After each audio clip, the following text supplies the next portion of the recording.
for the fulfillment of your body, soul, and mind.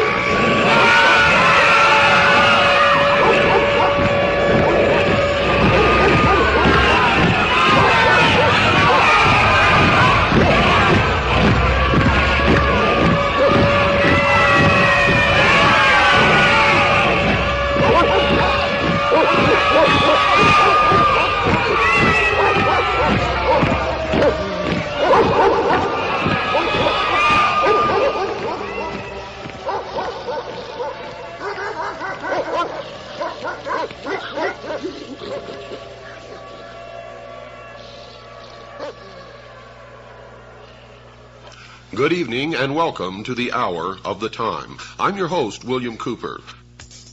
Ah, yes, a nation or world of people who will not use their intelligence are no better than animals who do not have intelligence. Such people are stakes on the table and beasts of burden by choice and consent. Do you fit that description? I certainly hope not. If you do, then it's time to wake up and change it. And if you really want to know in a nutshell what's wrong with this country, go in your bathroom and look in the mirror. Something's wrong, folks, in America. Something's really wrong.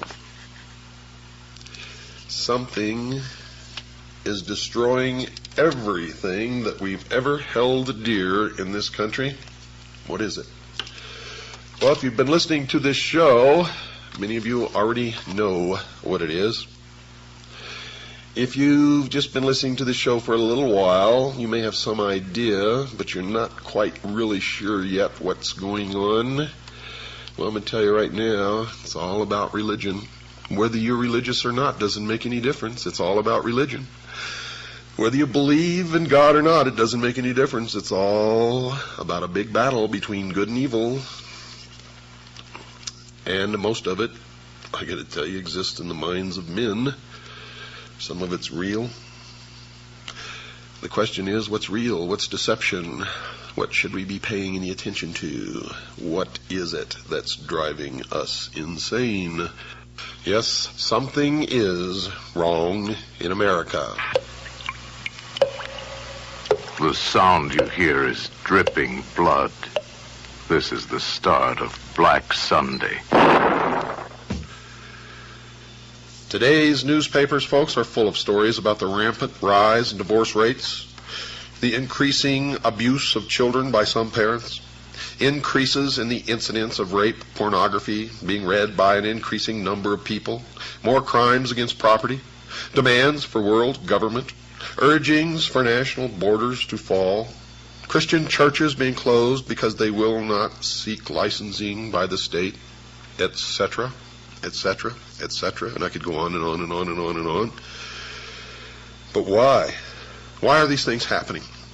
Why are all of the legacies of the past, the family, national borders, the right to practice any chosen religion, the right to private property, among other things, under such an attack? Is it possible that there are actually people and organizations who really want to change the basic order of things? Well, my regular listeners know the answer to that. Clues to the answers to these questions, folks, can be gleaned from some comments made by people and organizations that are talking about these wide-ranging changes in the nature of our lifestyle. An Associated Press dispatch on July the 26th, 1968 reported this, quote, New York Governor Nelson A. Rockefeller says as president he would work toward international creation of a new world order, unquote. And you thought George Bush coined that phrase? Surprise, surprise. On January the 30th, 1976, a new document called the Declaration of Interdependence was introduced to the American people, and it was signed by 124 traitors. 32 senators and 92 representatives, altogether 124 traitors in Washington, D.C., and it read in part, quote, 2 centuries ago, our forefathers brought forth a new nation. Now we must join with others to bring forth a new world order, unquote. And you thought George Bush coined that phrase. Surprise, surprise. Another individual who has commented is Henry Kissinger, probably the greatest traitor this nation has ever known, former Secretary of State. According to the Seattle Post-Intelligence of April 18, 1975, Mr. Kissinger said, quote, "Our nation is uniquely endowed to play a creative and decisive role in the new order which is taking form around us," unquote. George Bush gave the commencement address at Texas A&M University on May 12, 1989, and he used similar words as well. His speech was on the subject of Soviet-American relations, and he was quoted as saying in part, quote, "Ultimately, our objective is to welcome the Soviet Union back into the world order. Perhaps the world order of the future will truly be a family of nations," unquote. Historian Walter Mills maintained that prior to World War I, Colonel Edward Mandell House, the major advisor to Woodrow Wilson, the president at the time, had a hidden motive for involving America in the war. The historian wrote this, quote, "The colonel's sole justification for preparing such a batch of blood for his countrymen was his hope of establishing a new world order of peace and security," unquote. You see how these people fool themselves? They always say that the end is peace and security, a world utopia. But to get it, they spill more blood than ever has been spilled in history. Each time they try to bring about their utopia, the blood runs in the streets. They're liars. They're hypocrites. They're manipulators, deceivers. They're the worshipers of Lucifer. Adolf Hitler, a socialist and the head of the German government prior to and during the nation's involvement in World War II, is quoted as saying this, quote, "National Socialism will use its own revolution for the establishing of a new world order," unquote. Adolf Hitler was a socialist. Nazi means National Socialism. Hitler confided to Hermann Rauschning, the president of the Danzig Senate, quote, "National Socialism is more than a religion. It is the will to create Superman," unquote. And what is the number of the man? 666. You see, in the New World Order, only one man will be allowed to live, the new man, the illumined man, and the number of that man is 666. You will see that number increasingly all around you. You will also begin to see pyramids increasingly all around you, and the eye in the pyramid, and the eye alone, and you will see circles with a dot in the center, and you will see obelisks appearing all over the place. And these are not the only signs. There are many, many, many more. They're the signs of the religion of mystery, Babylon. Hitler added this thought, quote, "Well, yes, we are barbarians, and barbarians we wish to remain. It does us honor. It is we who will rejuvenate the world. The present world is near its end. Our only task is to sack it," unquote. Another book on his background quoted his comments that his Nazi party had a hidden purpose, one that was not perceived by the world at large. Mr. Hitler was quoted as saying this, "He who has seen in National Socialism only a political movement has seen nothing, for it is a religion." The humanist religion issued a manifesto in 1933 stating its beliefs about the world in general. It took the following position about the need for the wealthy governments to share their wealth with the less fortunate nations. It is the moral obligation of the developed nations to provide, through an international authority, economic assistance to the developing portions of the globe. Now that is a lie, folks. It means that it's okay for some of us to lay back and do nothing and reap the rewards of the labor of others. That's socialism. That's what it's all about. Communism, socialism, it's the same. And these people, the worshippers of Mystery Babylon, are the original communists. They are international socialism. They invented it. It is their creation. It is their dream of a world utopia. A one-world totalitarian socialist government. The April 1974 issue of Foreign Affairs, the quarterly periodical issued by the Council on Foreign Relations in New York, had an article in it by Richard N. Gardner, the former Deputy Assistant Secretary of State for International Organizations in the Lyndon Johnson and John Kennedy administrations, and he stated this, quote, "We are likely to do better by building our house of world order from bottom up rather than from the top down. An end run around national sovereignty, eroding it piece by piece, is likely to get us to world order faster than the old-fashioned assault," unquote. Even the Communist Party is voicing similar thoughts. The People's Daily World for Thursday, March 9th, 1989, contained an article written by Angela Davis. You remember her? Those familiar with Miss Davis will remember that she was the vice presidential candidate for the Communist Party a few years ago. She currently is a member of the National Committee of the Communist Party of the United States, and she is quoted in the paper as saying, quote, "One underlying effect of anti-communism in this respect is to encourage a certain hesitancy to embrace solutions which call for deep structural socio-economic transformation," unquote.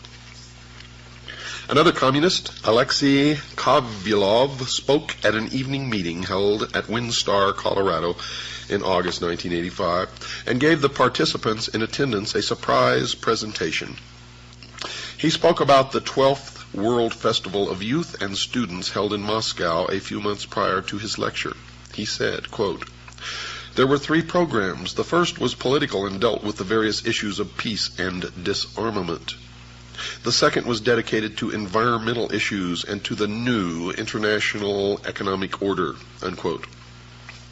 The alleged need for a change in the basic way things are done is consistent with the teachings of the father of communism, Karl Marx. He's not really the father of communism, but it's a name that's been tagged onto him. You see, he was just a hack writer hired by the mystery religion of Babylon to write the Communist Manifesto. It was not his idea, but he's reaped the benefits of it, if you can call them benefits.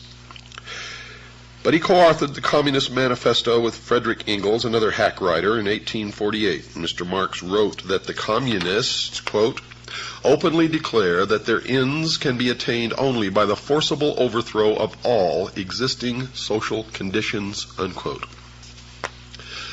Nesta Webster, a writer on the subject of conspiratorial organizations in the past, wrote this in her book entitled Secret Societies, quote, "The revolution desired by the leaders of world revolution is a moral and spiritual revolution, an anarchy of ideas by which all standards set up throughout 19 centuries shall be reversed, all honored traditions trampled underfoot, and above all, the Christian ideal finally obliterated," unquote.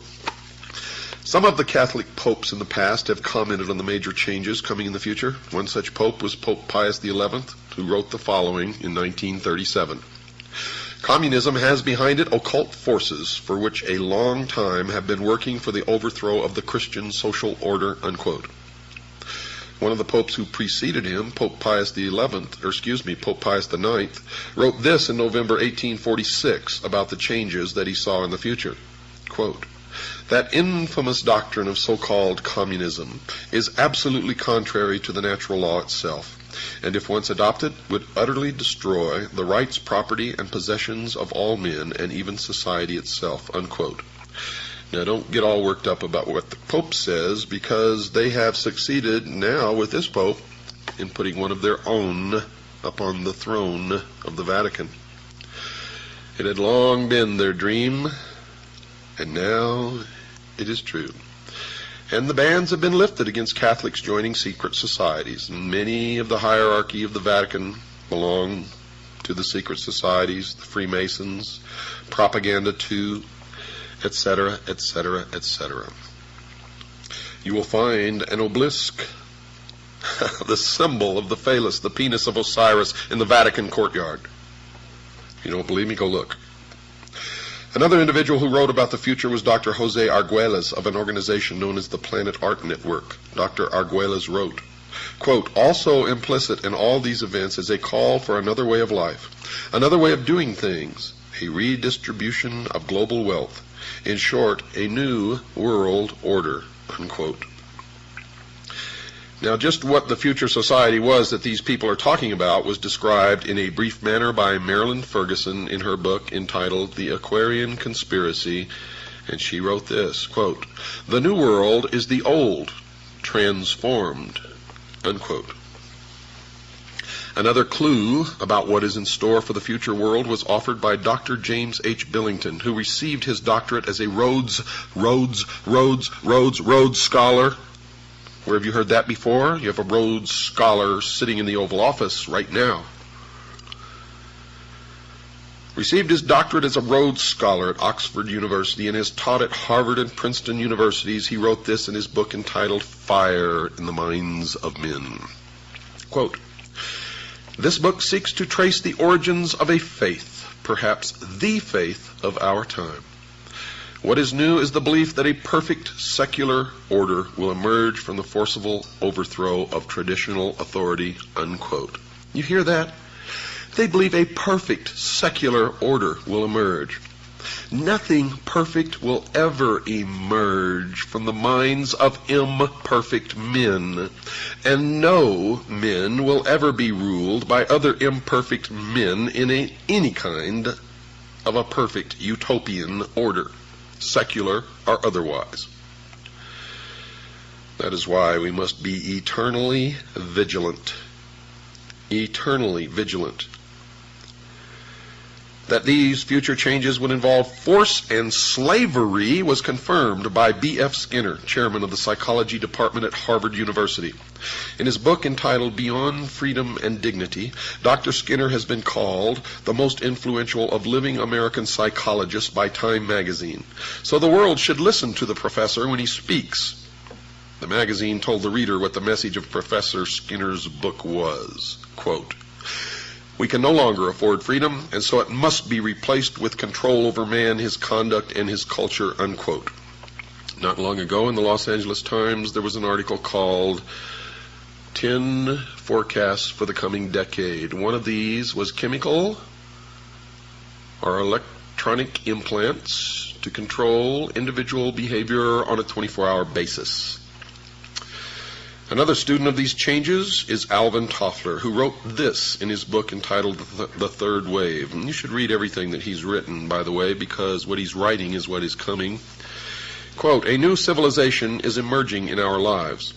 This new civilization brings with it new family styles, changed ways of working, loving, and living, a new economy, new political conflicts, and beyond all this, an altered consciousness as well. The dawn of this new civilization is the single most explosive fact of our lifetimes," unquote. Another scientist involved in commenting upon the future changes was Dr. Carl Sagan, and he's observed this, quote, "It's clear that sometime, relatively soon in terms of the lifetime of the human species, people will identify with the entire planet and the species," unquote. Now the reason, folks, why these changes are necessary was explained by Manly P. Hall, perhaps the world's leading authority on esoteric words and language. He was a 33rd degree Freemason. He wrote in his book entitled Lectures on Ancient Philosophy, quote, "The time has not yet arrived when the average man is strong enough or wise enough to rule himself," unquote. And he explained who he considered worthy enough to rule those on the world considered by the experts to be incapable of governing themselves. He wrote this, quote, "Never will peace reign upon the earth until we are ruled by the fit." And who is the fit?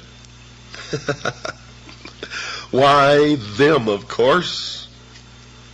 The illumined, the priest of the mystery religion of Babylon. Mr. Hall even indicated that these changes would occur soon. He wrote this comment in his book previously cited, quote, 100 years ago, meaning in 1884, folks, it was predicted that within a few centuries men would revert to the gods of Plato and Aristotle.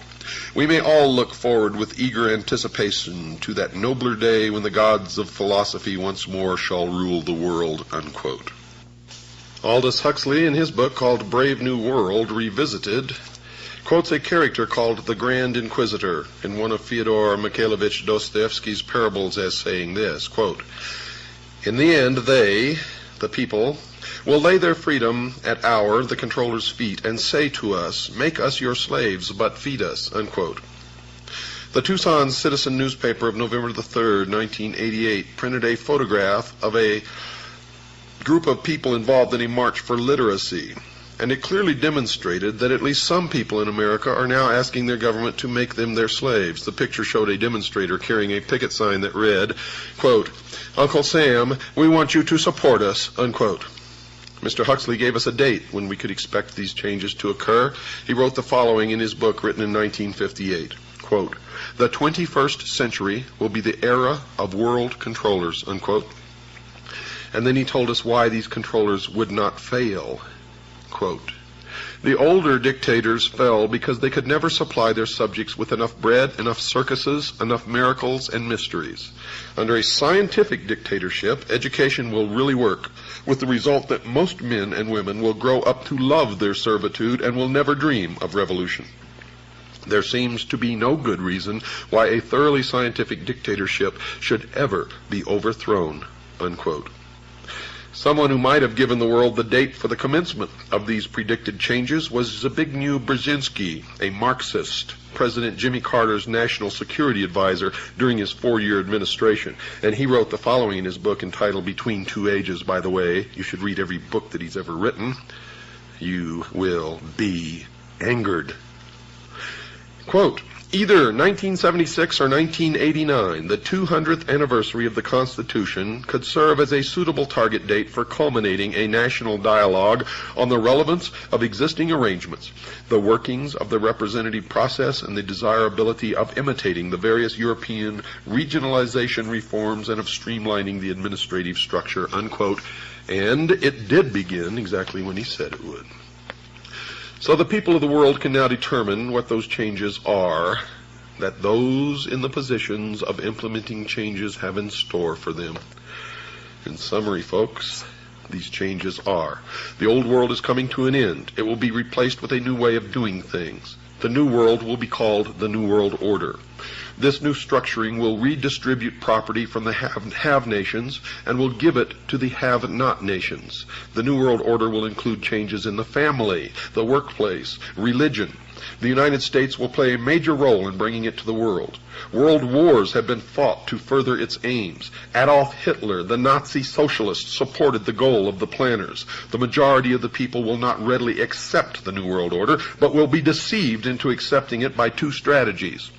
One, those in favor of the changes will have become seated in the very thrones of power, generally without the public realizing that fact, and this has already occurred. Two, the old world order will be destroyed piece by a series of planned nibbles at the established format. The Communist Party is actively supporting the changes to the New World Order. The basic tenets of Christianity, which were the base for the old world order, will have to be eliminated. If the slower methodical techniques of change do not function, violence will be introduced and controlled by the planners, including possibly a World War III using atomic weapons. The people of the world will give up their freedom to the controllers because there will be a planned famine or some other serious occurrence such as a depression or war. The change to the New World Order is coming shortly, folks, and it has already begun. However, if that is not the case, it will be introduced one step at a time so that the entire structure will be in place by the year 1999. We've got to take a short break. Don't go away, folks. I'll be right back after this very short pause. The Mummy. Fear will freeze you when you face it. The Mummy. Torn from the darkest tomb of the pharaohs, it rises from the quiet dust of centuries to wreak a strange vengeance against mankind. The Mummy. It tears steel bars like paper. It snaps men's spines like matchsticks. It walks through bullets like a ghost.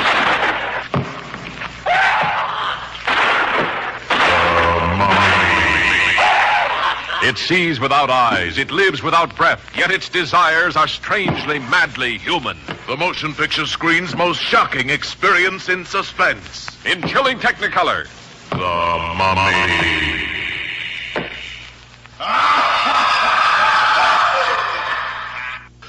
Yes, folks, something is indeed wrong in America. And many sense that changes in this nation's lifestyle are occurring. Most of us know full well that these changes are taking place. The newspapers are saturated with articles reporting the activities of those advocating increased governmental spending for a variety of unconstitutional purposes. Organizations supporting a globalism concept urge the world to adopt a one-world government. Psychologists preaching the destruction of the family unit and recommending that the society rear the nation's children. Governments closing private schools, and nations forming regional governments under which national borders are scheduled to disappear. And still the sheeple think that all of this is happening by accident, and any concept that it is being brought about by a carefully orchestrated plan is the product of crazy conspiratorialists. Since these changes appear to be part of the new philosophy known as the New World Order, anyone desiring to know the future has to become familiar with this new phrase and what it portends for the world of tomorrow, and you will quickly see that it is the result of a well-thought-out, well-conceived, and well-orchestrated plan. Indeed, it is called the Great Work. As an indication that major changes are coming in tomorrow's world, one of the current trends mentioned is the call for a one-world government. And one of those supporting this leap forward is Norman Cousins, president of the World Federalist Society, and he's on record as saying this, quote, "World government is coming. In fact, it is inevitable. No arguments for it or against it can change that fact," unquote. And I say that is a lie. 240 million Americans standing up in concert with each other, holding a rifle in their hands, can stop it instantly in its tracks. And that's the truth of why we were given the second article in amendment to the Constitution. It has nothing to do with hunting or preserving your private property. It has to do with preserving our freedom. The goal of a one-world government, folks, is not a new thought. One of the earliest formal organizations that supported the concept of that goal was the Illuminati, founded on May 1st, 1776 by Adam Weishaupt, a Jesuit priest, a professor at Ingolstadt University, a Jesuit university, a teacher of canon law. Professor Weishaupt was quoted as saying this, quote, "It is necessary to establish a universal regime and empire over the whole world," unquote. Now let me tell you the truth about the Illuminati. Adam Weishaupt did not establish the Illuminati, nor did the Illuminati die with Adam Weishaupt. Make sure you understand that. A more modern organization that supports the coming changes is the Masonic order, called simply the Freemasons, or for short, the Masons. Has nothing to do with bricklayers, folks. The term originally comes from the French, Freemason, which literally means the sons of light. This worldwide fraternity has members in America, as will be discussed, and they too support a call for a one-world government. One who has written about this secret organization is Paul Fisher, and he says this about them in his book entitled Behind the Lodge Door, quote, "Masonry will eventually rule the world," unquote. Benevolent fraternal organization. Albert Pike, and you're going to hear an awful lot about Albert Pike during this series, the sovereign grand commander of the Scottish Rite of Freemasonry here in the United States from 1850 to 1891, the man who founded the Ku Klux Klan and B'nai B'rith, wrote a book entitled Morals and Dogma. And when and if you can find that book, don't pass it up, buy it and read it. Mr. Pike has been praised by his fellow Masons as a member almost without parallel in the history of the Masonic order. He was a great friend of Giuseppe Mazzini, the ruler of the European branch of the Illuminati. Carl Cloudy himself, a Masonic writer of great esteem, wrote this about Pike. Quote, "Albert Pike, one of the greatest geniuses Freemasonry has ever known. He was a mystic, a symbolist, a teacher of the hidden truths of Freemasonry," unquote. So the outsider can know that whenever Mr. Pike speaks, he speaks with authority and knowledge. He is perhaps the greatest Masonic writer of all time, and I would add next to Manly P. Hall. His book is given to each Scottish Rite Southern Jurisdiction Freemason who is asked to read it. There seems to be a difference of opinion as to whether or not this book is still required reading for each Scottish Rite Mason, as we were told that it was given to each Scottish Rite Mason in Tucson. Other Masons say that that is not true, but you have to remember they're sworn not to reveal the secrets of the lodge, and therefore you can never trust them to tell you the truth no matter what they're telling you. But in this book, Morals and Dogma, Pike informs the new Mason about the moral teachings of the Masonic Lodge. He instructs the Masonic reader that the order will eventually be asked to rule the entire globe, and he wrote this, quote, "The world will soon come to us for its sovereigns and pontiffs. We shall constitute the equilibrium of the universe and be rulers over the masters of the world," unquote. He wrote this supportive statement in a book entitled Legenda, quote, "And thus the warfare against the powers of evil that crushed the order of the temple goes steadily on, and freedom marches ever onward toward the conquest of the world," unquote. Reference to the order of the temple is reference to the Knights Templars, who were destroyed in concert by King Philip of France and Pope Clement V. And the powers of evil referred to in this paragraph is the Christian church, the Christian religion, Christianity as a whole. Let me read it to you again, just in case you weren't paying attention. Quote, "And thus the warfare against the powers of evil that crushed the order of the temple goes steadily on, and freedom marches ever onward toward the conquest of the world," unquote. The order of the temple Mr. Pike was writing about was the Knights Templar, which was, according to him, quote, "devoted to the cause of opposition to the tiara, the Pope's triple crown, and the crown of kings," unquote. Well, then is it any wonder that the King of France and the Pope crushed the Templars in France? For that is the only place that they were truly crushed. Mr. Pike said that the Catholic Church was a power of evil because it had crushed the Templars, even though he admitted that they were devoted to opposition to the Church and its leader, the Pope. But the major point of that quote is that these forces of opposition, presumably meaning the Masons, are marching onward toward the conquest of the world. Mr. Pike repeated his devotion to the conquest of the world with this comment at the end of his book entitled Morals and Dogma, quote, "Such, my brother, is the true word of a Master Mason, such the true royal secret which makes possible, and shall at length make real, the holy empire of true Masonic brotherhood," unquote. Now, all of you Master Masons out there who've been writing me letters, don't write to me anymore. You are my enemies. And if I can, I will destroy you. Don't write to me and profess your innocence, for your own have proclaimed your guilt.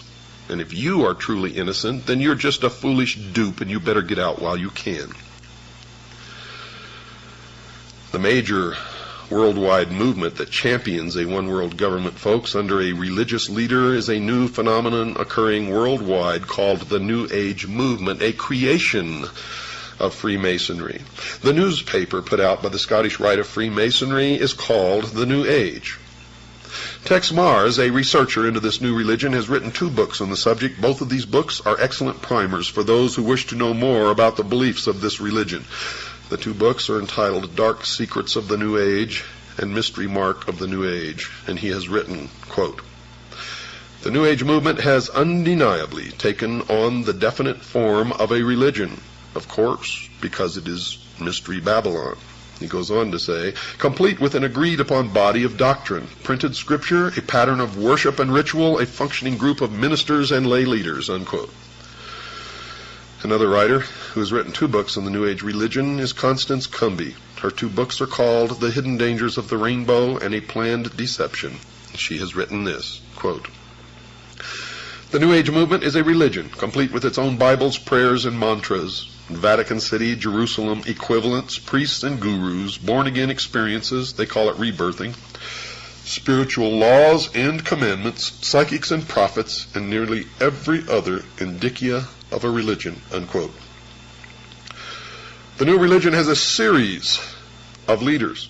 One is a woman named Alice Bailey, a prolific writer on the subject of the New Age. She was the founder of an organization called the Arcane School, one of the major Lucis Trust divisions. The Lucis Trust was a major publisher of books supporting the religion and published a newsletter or newspaper called Lucifer. In her book entitled The Externalization of the Hierarchy, she told her readers who the organizations were that were going to bring the New Age religion to the world, and she identified them as being, quote, the three main channels through which the preparation for the New Age is going on might be regarded as the church, the Masonic fraternity, and the educational field. And folks, that is exactly who is bringing it to realization. The main thrust of this program is going to be to examine only one of the three organizations mentioned by Alice Bailey, that being the Masonic fraternity. There are numerous works by other writers, lecturers, researchers exposing the involvement of the church in the educational field in the New Age movement and in the New World Order.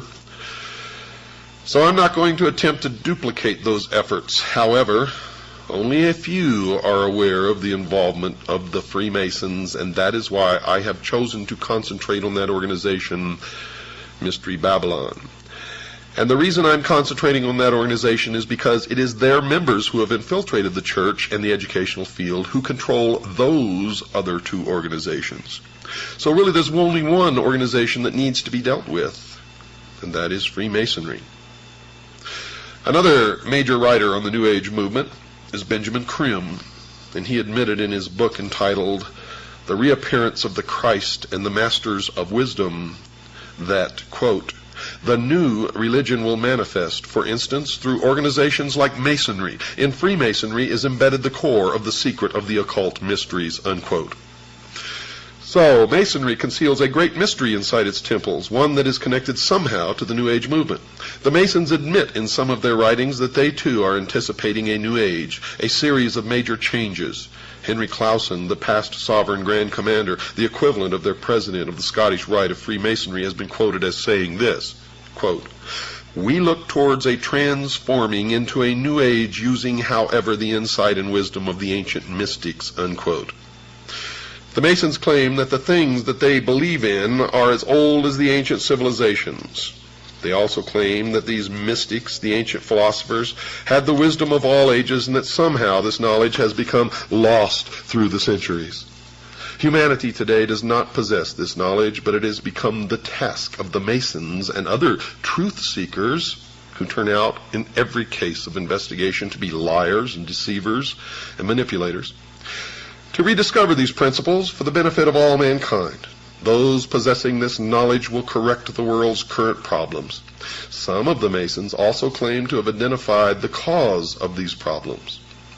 One of the most prolific writers on the subject of this lost truth, as I have mentioned earlier, is Manly P. Hall, a 33rd degree Mason. For those unfamiliar with the Masonic degrees, all Masons in America start through what is called the Blue Lodge, consisting of only 3 degrees. A Master Mason is of the 3rd degree and really knows nothing, even though he thinks that he has been illumined, and I get letters from them all the time. I'm a Master Mason, and I never heard of any of the stuff that you're talking about. Oh, boy. It amazes me, folks. It just absolutely amazes me that people are so stupid. Drives me wild. The initiate into the Blue Lodge goes through 3 separate and different initiation ceremonies, one for each degree.